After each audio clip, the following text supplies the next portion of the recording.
सूबे के मुख्यमंत्री हेमंत सोरेन बीते दिन नीति आयोग टीम के साथ करीब 4 घंटे तक चली बैठक में राज्य सरकार की ओर से कृषि, स्वास्थ्य, ऊर्जा, खाद्य आपूर्ति सहित विभिन्न विभागों से जुड़ी केंद्रीय योजना मद की राशि लंबे समय से लंबित होने की वजह से विकास कार्य में आ रही बाधाओं से अवगत कराया गया।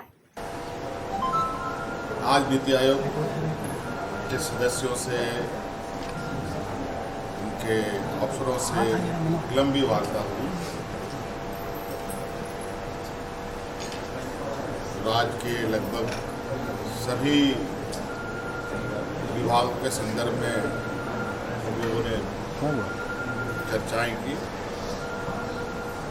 बाकी चीज़ें आपकी तरफ से आपको उपलब्ध होगा, लेकिन मोटा मोटे तौर पर हमने जो अपनी बातें रखी है कि जिस राज्य से देश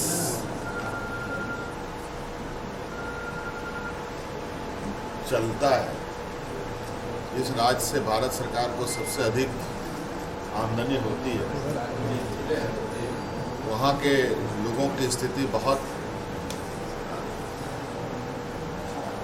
अच्छी नहीं है।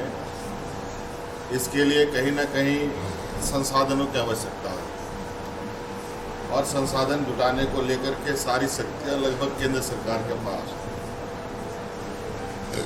हमने जो अधिकार है वो कैसे मिलेगा नहीं मिलेगा अब तो केंद्र सरकार ही तय करता है, लेकिन फिर भी हम अपने हक की बात जरूर उनके समक्ष रखें।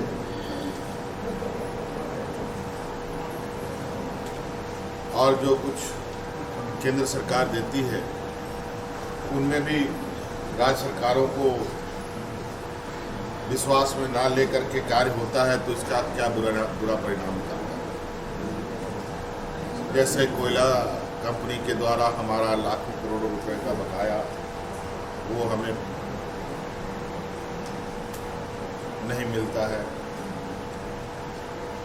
केंद्र सरकार, देश के प्रधानमंत्री जी बोलते हैं सभी को हम आवाज़ देंगे, लेकिन अभी भी हमारे 8.5 लाख लोगों का जिनका सर्वे करके रिपोर्ट दिया हुआ है वो भी आवंटन नहीं हो रहा। उसके हिस्से का जो हमें वित्त सहायता चाहिए वो नहीं प्राप्त हो रहा है, जिससे हम राज्य के गरीबों का आवास आवंटन नहीं कर पा रहे, आवास उपलब्ध नहीं करा पा रहे। इसके अलावा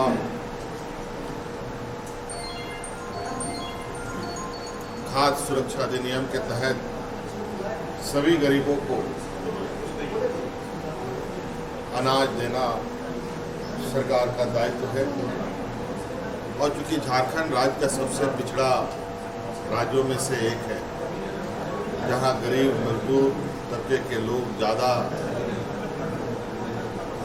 वास करते हैं,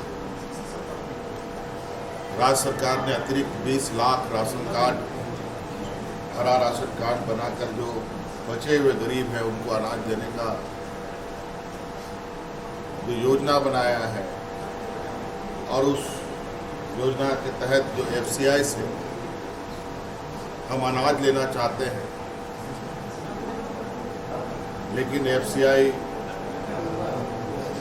राज्य सरकारों को अनाज नहीं दे रही, हमें भी नहीं मिल रहा है। अब नतीजा हो रहा है कि हमको खुले बाजार में महंगे दारों पर अनाज खरीदकर गरीबों को देना पड़ता है। हमारे साथ भी ये घटना घटी है और हमें जानकारी मिली है कई और राज्यों में भी FCI अनाज नहीं दे रही। ये काफ़ी चिंता का विषय है। उसके साथ साथ जिस तरीके से केंद्र सरकार जिलों में अस्पताल खोलने का निर्णय लेती है और अस्पताल आधो अधूरे बनकर प्रधानमंत्री से उद्घाटन करा लिया जाता है, उस समय तो कोई सवाल नहीं उठता, लेकिन उद्घाटन के उपरांत सुदूरवर्ती क्षेत्र में जब मेडिकल कॉलेज की परिकल्पना की जाती है या खोली जाती है, जितना आसान बिल्डिंग बनाना है, ठेका टेंडर देना आसान है, लेकिन उसका संचालन उतना ही कठिन होता है।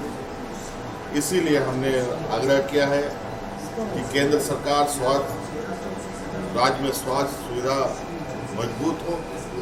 इसके लिए इस तरीके की योजनाओं को चयन करने के लिए सबसे पहले या राज्य सरकार को इसकी स्वायत्तता दी जाए कि अस्पताल कहाँ खुले, कहाँ चलेगा।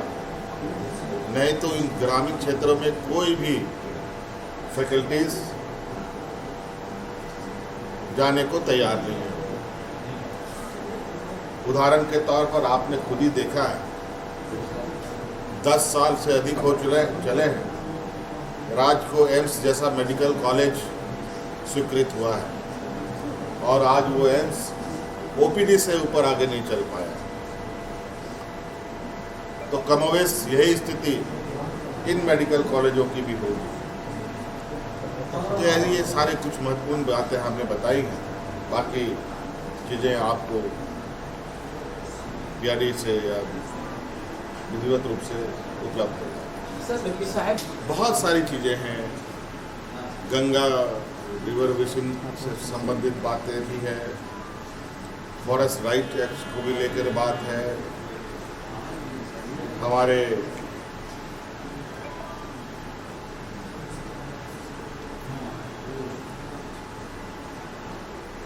जो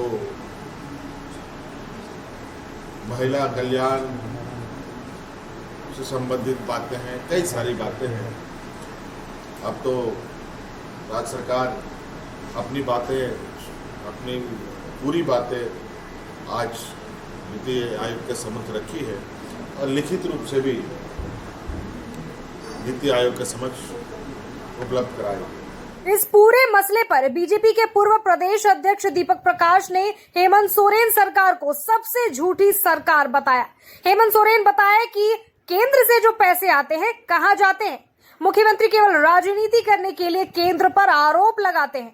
मुख्यमंत्री भूल जाते हैं कोरोना काल जैसे समय में सभी राज्यों की तरह झारखंड को भी सहायता राशि दी गई थी। केंद्र पर जो उनके बकाये राशि है कर के माध्यम से जो पैसे हैं वो मिल नहीं रहा और झारखंड का विकास जो है इसी से अवरोध है।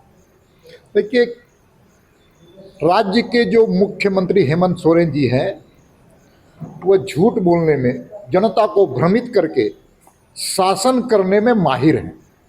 और हम कह सकते हैं कि भारत के सबसे झूठ बोलने वाला अगर कोई सरकार है तो हेमंत सोरेन की सरकार है।